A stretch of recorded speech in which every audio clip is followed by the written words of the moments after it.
natin, sabi niya, the Pangasinan State University through instruction, research, extension, and production commits to develop highly principled, morally upright, innovative, and globally competent individuals capable of meeting the needs of industry, public service, and civil society. So ito naman yung hindi gaanong nabago, nagkaroon lang ng rephrasing at meron lang tinanggal dito kasi automatic naman na siya na kapag ka-institution, ang composition niyan ay instruction, research, extension, and production. So even if you are not going to mention it, it should already come with automaticity na kada institution yan, syempre dapat may instruction, research, extension, and production. So let's take a look at the new mission. Sabi niya, the Pangasinan State University shall provide a human-centric, so tinanggal na niya yung through research, extension, and production, and instruction, kasi nga, automatic na. Kapag Pangasinan State University is an academic institution, ang composition niya ay yung 4 na core functions: instruction, extension, production, and what's that? Instruction, extension, research, ayan, and production. Okay, shall provide a human-centric, resilient, and sustainable academic environment to produce dynamic, responsive, and future-ready individuals capable of meeting the requirements of the local and global communities and industries. So, rephrasing lang ang nangyari, pareho pa rin ang ibig sabihin. Isa puso nyo pa rin yung old kasi ganun lang din naman. Nagbago lang yung words niya. Okay?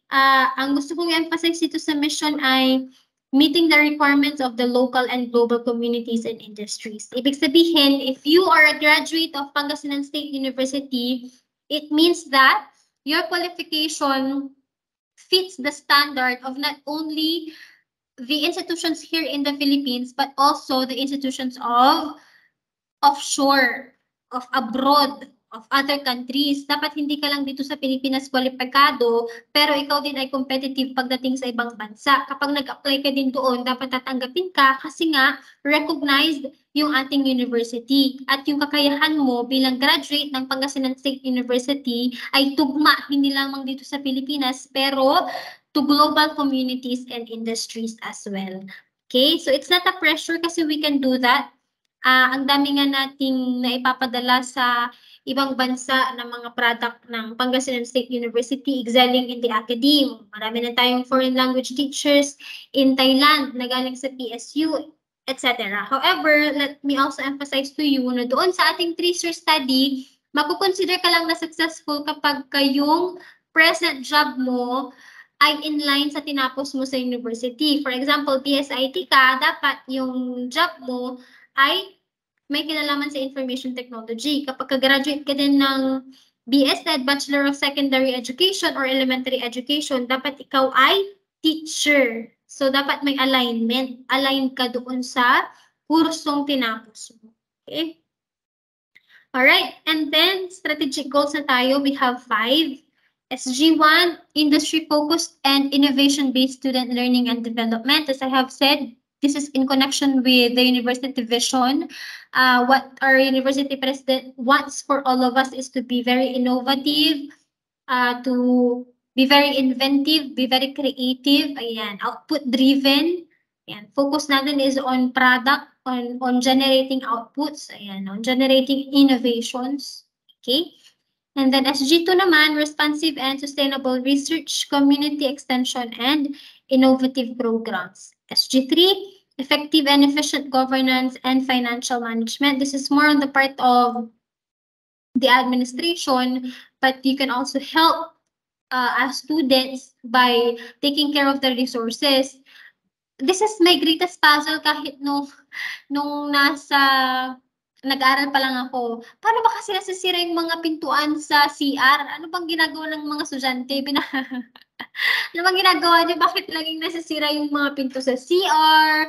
Naalisan ng tornilyo? Okay, so as students, stakeholders of the university, you're also our partners, hindi lang ito responsibility ng administration na pangalagaan. Dapat kayo rin being the end users, okay? Dapat pinapangalagaan din natin yung resources natin para napupunta sa mas mahalaga pa or na-expand, na-extend sa other services yung financial ng institution at hindi lamang lagi sa pag-renovate ng CR, Okay, dapat iniingatan natin yung mga resources natin. Okay, that is how we can help as students when it comes to SG3, effective and efficient governance and financial management. Okay, SG4 naman, high-performing and engaged human resource. It's actually more on administration once again.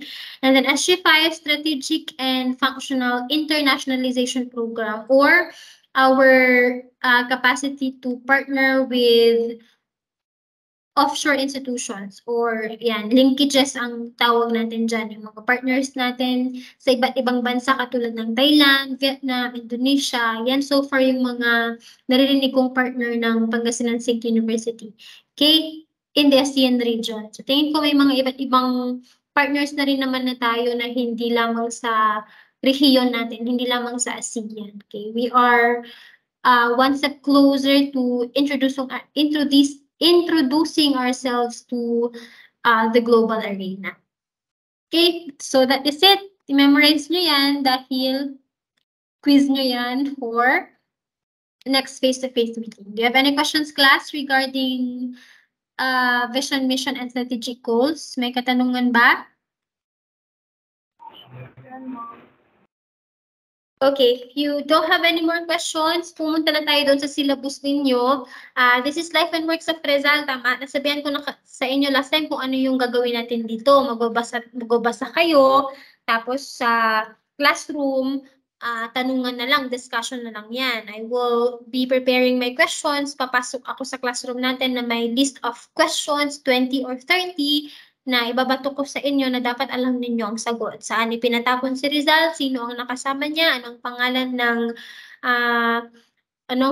ng nakapalagayan niya ng loob, ano ang ginawa niya sa ganito ganyan, ano yung isinulat niya, ano ang ibig sabihin ng titulo ng kanyang unang nobela, etc.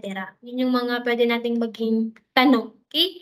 So I'll stop sharing now kasi share ko naman yung syllabus natin para makapag-advanced reading na kayo. Okay? So Life and Works of Rizal. Remind me to upload the syllabus sa Teams para may copy kayo. Pero i-edit ko pa siya kasi ito pa yung old. Meron kasi tayong new format and hindi pa rin napapalitan dito yung mga details like second sem pa yung nakalagay instead na first sem. School year 2023-2024. Ayan, mga nakalagay pa dito ay 2022-2023. Pero same content naman. Pareho pa rin naman ng content. Yung details lang naman ang i-edit. So please remind me to upload this. I-edit ko muna. Share ko na lang muna sa inyo. Share. Okay, so this is your syllabus for GE9, Life and Works of Rizal. Hindi pa yung nakalagay dyan, GE8, sabi niya. GE9 yan. The Life and Works of Rizal. First semester of academic year 2023-2024. Okay, second year na kayo, siguro naman alam nyo ang ibig sabihin ng 3. Kapag 3 units, ibig sabihin, in a week, you have to spend 3 hours studying the subject kasi nga 3 units. So 1 unit, 1 hour. 3 units, 3 hours in a week. For a total of 54 hours for the entire semester.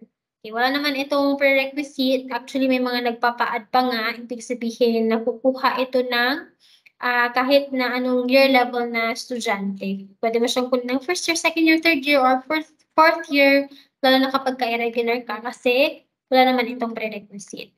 Okay, so never mind the schedule. Your schedule to me, ulitin ko lang, for HR2A, Tuesday 2 o'clock to 3 o'clock online. HR2B naman, Tuesday 11 to 12 online. And then Friday, ito yung face-to-face natin. HR2A, 3 to 5 sa NB103, and then HR2B naman, 1 to 3 sa CB4. Okay, itong mga nandito na vision, mission, papalitan natin yan, i-edit natin yan. Ang ilalagay natin yung diniscuss ko sa inyo kanina kasi yun na yung bago. Right? Punta na tayo doon sa topics. Week 1, week 2, ayan. Week 2 dapat ngayon to, pero week 3 na tayong mag-start ng formal discussion natin. Okay, so this is the first lesson, Introduction to the Course, the Republic Act 1425. Ang pag-aaral ng buhay ni Rizal class ay nakapaloob sa saligang batas. Ibig sabihin, nasa batas na kailangan pag-aralan ng Pilipinong estudyante ang buhay ng ating pambansang bayani na si Dr. Jose Rizal. Republic Act 1425 yan. Kung kayo ay education students, importante yung Republic Act na yan kasi sigurado lalabas sa licensure examination for teachers. Pero kayo naman ay HR, maaaring hindi gaanong relevant sa inyo, pero bilang isang Pilipino, kailangan nyo pa rin naman yung isa puso. Okay, so we will be discussing the DRA, kung ano yung mga nakapaloob doon, may kaparusahan ba kapag tatanggihan ng estudyante na pag-aralan ng Rizal, ano ang kailangan niyang gawin kung ayaw niya talagang pag-aralan, etc. Nakapaloob lahat yan sa Republic Act 1425. And then ito na yung mga magiging stories natin, literature natin, yung mga babasahin natin na patungkol kay Rizal. So, the Philippines in the 19th century as Rizal's context, ito yung subtopics niya, economic, social, political, may mga modules tayo dyan. If I remember it right, module 1 to 9 yata, siyam yata na module yun. Sa isang module, nasa 8 to 10 pages din or may umaabot pa ata ng 12 to 15 pages. So, medyo mahaba yung mga babasahin dyan. Okay, and then Rizal's life, family, childhood, and early education. Sige nga. Let's ask nga kung may mga nakakaalam sa inyo. Sino ba yung, ano bang pangalan ng nanay ni Dr. Jose Rizal, ng kanyang ina? What's the name of the mother of our national hero? You can tell me?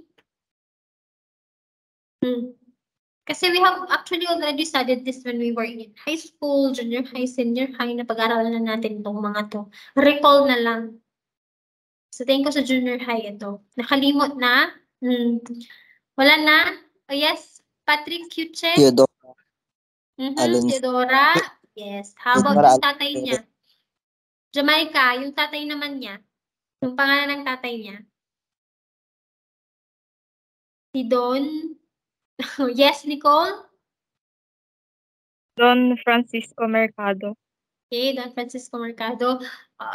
Here are some of the questions pa. Anong pangalan ng nakatandang panganay na kapatid? Sino yung kapatid niya na namatay? Sino yung pinaka sa tingin nyo ay close niya, malapit sa kanya? Sino yung nagbibigay ng kanyang allowance nung nasa ibang bansa siya para mag-aral? Yung mga yan. So, babasahin niyo na yung mga yon. Itatanong ko na lang sa inyo. At ang gagawin na lang natin sa klase ay magsasagot, maglalaro. Group 1, Group 2, yan. Paramihan ng scores, etc. Okay, Rizal's life, family, childhood, and early education, followed by Rizal's life, higher education, and life abroad. Okay, what else? Rizal's life, exile, trial, and death. Ito yung pinaka-exciting part naman ng Rizal. Yung trial niya, yung exile niya, di ba, pinatapon muna siya sa dapitan. And then, nagkaroon ng trial, and then yung kanyang kamatayan, yung firing squad, through a firing squad. Okay, eto. Symbolic kasi yung pagharap ni Rizal sa mga bumaril sa kanya. Di ba pinatalikod siya? Patalikod siyang binaril, tama? Naalala niyo ba yung mga litrato sa libro ninyo, elementary, high school, tama? Patalikod siyang binaril. Raise your hand kung naalala pa. Okay, symbolic yung sinasabi nila na pagharap niya. Ano sa tingin mo ibig sabihin no? Yung pagharap ni Rizal sa mga babaril sa kanya.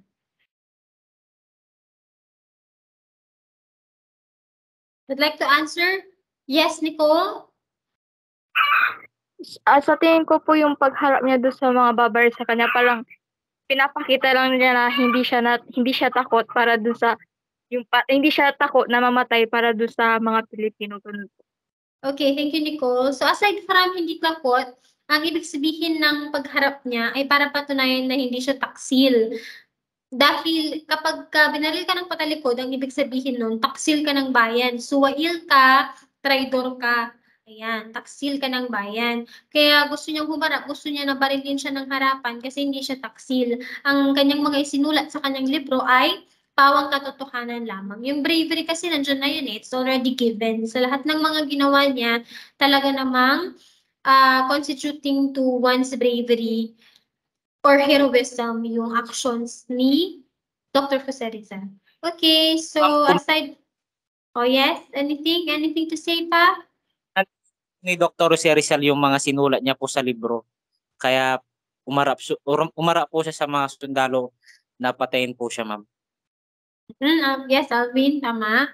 Basta ang ibig sabihin lang nun ay pinanindigan. Yan, papanindigan ko lahat ng sinabi ko doon. Hindi ako taksil, hal ko ang aking bayan. Kasi ang ibig sabihin ng pagbaril sa'yo na nakatalikod ka ay ikaw ay suwail, taksil ng bayan. Hindi naman siya ganon. Kaya sinubukan niyang gumarap. Si Rizal doon, ma'am, na ang pag-asa ng bayan ay ang kabataan. May sinulat po pa si Dr. Jose Rizal, ma'am, na ang pag-asa ng bayan ay ang mga kabataan. Alvin, what's your concern, Alvin? Ma'am, may sinulat po ba si Dr. Jose Rizal na ma'am, na ang pag-asa ng bayan ay ang mga kabataan? Yes, galing sa kanya yan, 'di ba? The youth is the hope of the nation. Galing sa kanya yung salitang yan. Meron lang na sinasabi na hindi sa kanya yon, hindi niya original. Pero original niya yun, class. Meron kasi nagsasabi na salin lang niya. Meron talagang may original composition in English and then isinalin lang niya sa Filipino. We will also talk about that kasi nasa bandang dulo or kalagitnaan yung sa mga gawa niya. Yung life and works. Yung works niya, saan ba dito? Childhood and early education, higher education, exile, trial, and death. Yan, sa No Limitang Here El Fili. Yan, makikita natin dyan, mapag-aaralan natin yun yung mga ginawa niyang tula, mga ginawa niyang nobela, etc. Pag-aaralan natin. Yun ba yung concern mo, Alvin? Kung siya ba talaga ang nagsulat nun? Kasi na-encounter na natin yan ng issue.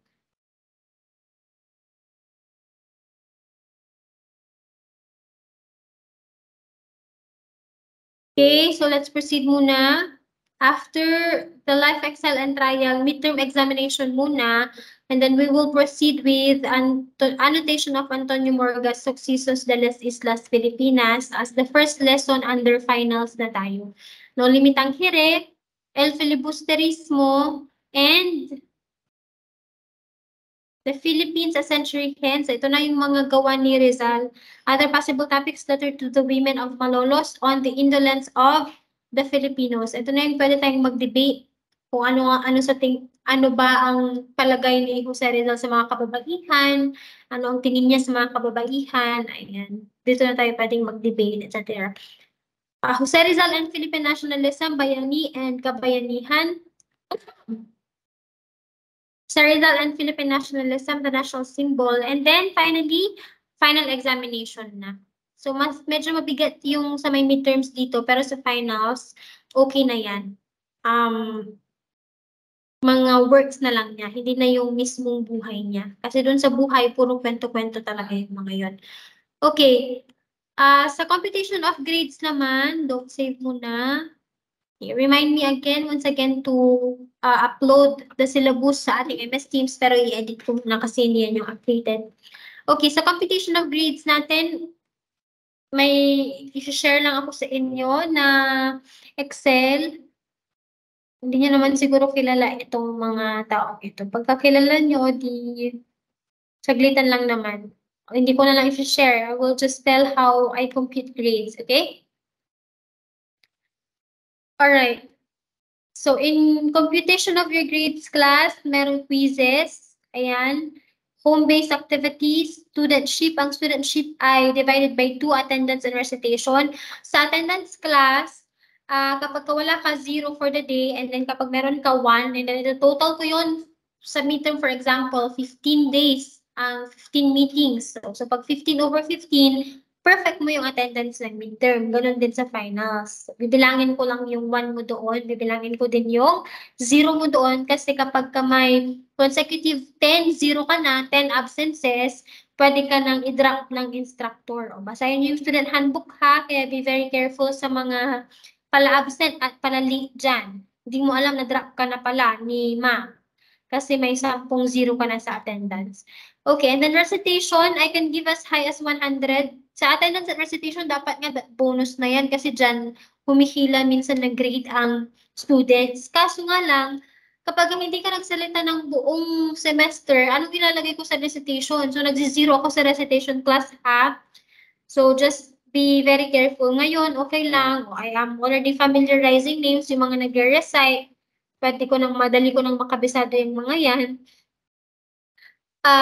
Kapag hindi talaga kita narinig ng buong semester, zero ka sa recitation. Meron naman tayong recitation day para mabigyan ng chance ang lahat na makapagsalita para may score ang lahat sa recitation. Pero meron na akong na-zero ka. Marami actually yung hindi talaga nagsalita. Kahit na madali lang yung tanong, kahit na ibibigay mo na sa kanya bonus na, hindi choice niya pa rin na hindi magsalita, o zero siya. Okay, and then midterm exam usually until 50 items at ganun din sa finals. Okay. O sige, questions na tayo? Any questions, class? Do you have any questions? Raise your hand muna before I answer, before I call on your name. Do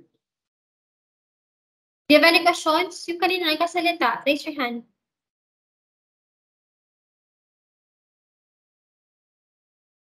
Ma'am, paano po kanto? Sino yun? Raise your hand, come on. This is the time na for you to ask questions. We only have 3 minutes remaining before I end the meeting. Yes, Alvin? Ma'am, paano po ma'am pag recitation ma'am pinag-recite niyo po tas ang idadahilan niya ma'am, ay ma'am nahihiya po ako. Wala, basta syempre ang gagradean ko yung mga makakapag-recite, 'di ba? Kasi recitation no ma'am. Di ba din Kasi mahiya ka lang? makikita feedback tinuturo niyo ma'am eh. Yes. Hindi na kayo dapat nahihiya. Ano naman, college na kayo, 'di ba? And then hindi naman tayo nangangain. Okay? Wala ring personalan. Ano lang ito, pag-aaral lang mismo. And all our discussions will revolve around our lessons.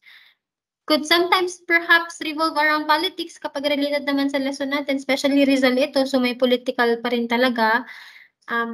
Basta with respect pa rin, and you are stating facts other than merely opinions, ayan, magiging healthy ang discussions natin. Okay, sino nag-recite pa? Come on, hindi ko nakita yung pangalan mo. Hindi ko naalala.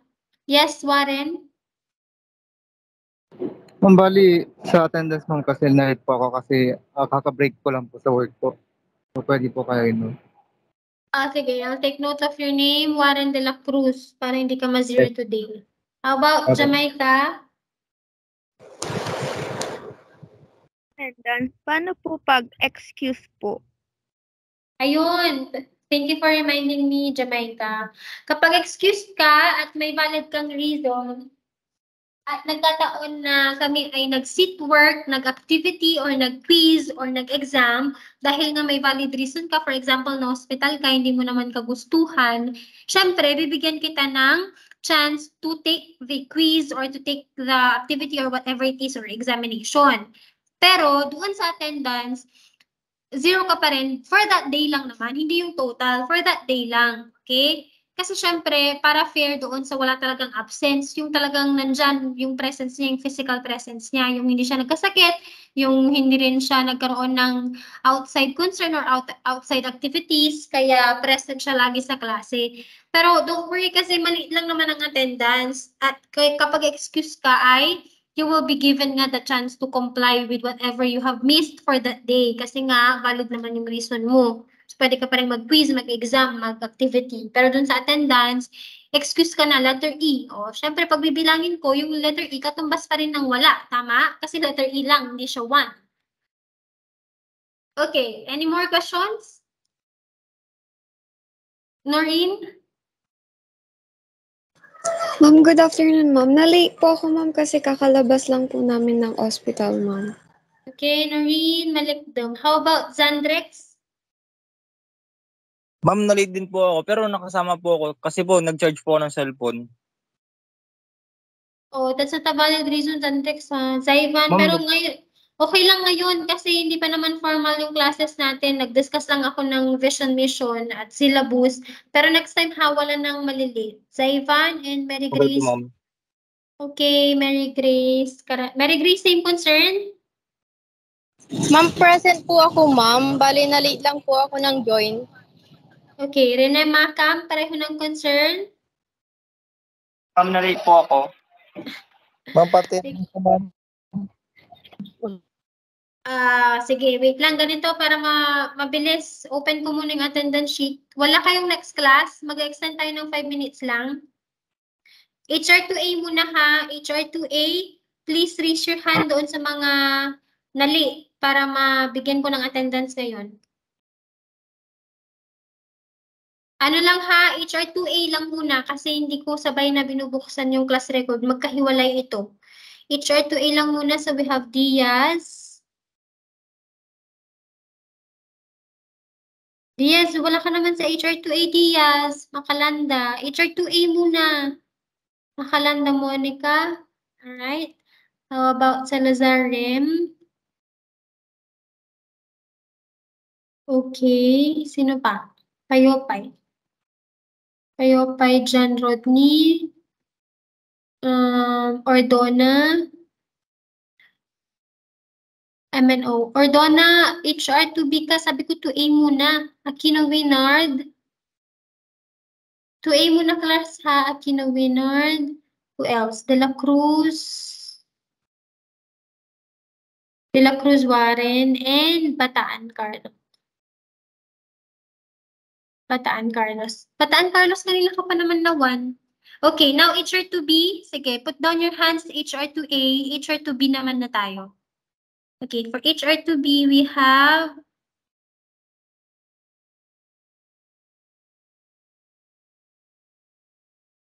Salazar Rem, okay ka na sa HR2A. Put down your hand, please. Si Pukiz Iya. Yan, Pukiz Iya, okay. Sige. Domingo Zandrex, okay. Macam Rene. Okay. Who else? After Macam Rene. Ordona. Pukiz Iya. Okay. Tapos na si Iya. Manongsong Rochelle. Karanay. Ngayon lang to class ha. Sa susunod, hindi na pwedeng mali. Karanay Mary Grace. Who else? After Karanay Mary Grace, Castillo Serio. Okay, Castillo Serio. Alright. Sino pa? Valerio Jan. Yung dalawang Valerio nga, wala pa sila sa class record ko kasi wala pa sila sa portal. Kaka-check ko lang din ngayon. So you have to verify with MIS. Dalawang Valerio, ha? Yung sa Palisok, ma'am. Ma'am De La Cruz Micaela po.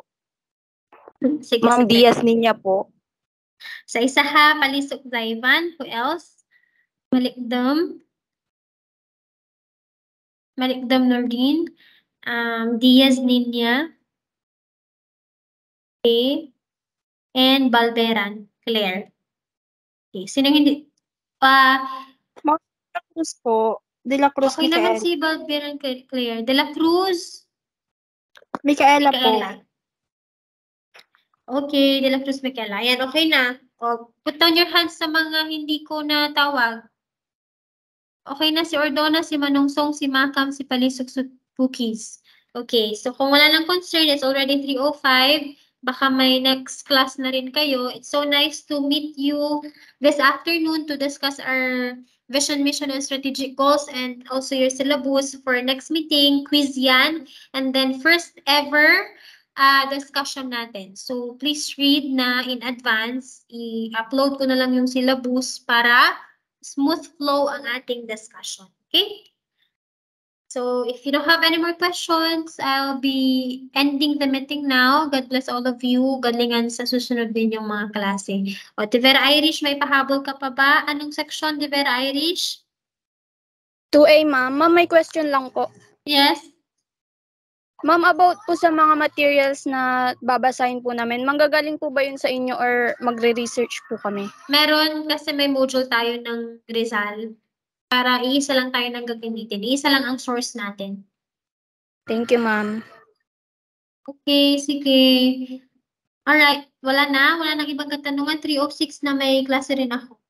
Okay. Goodbye, class. So, thank you, HR.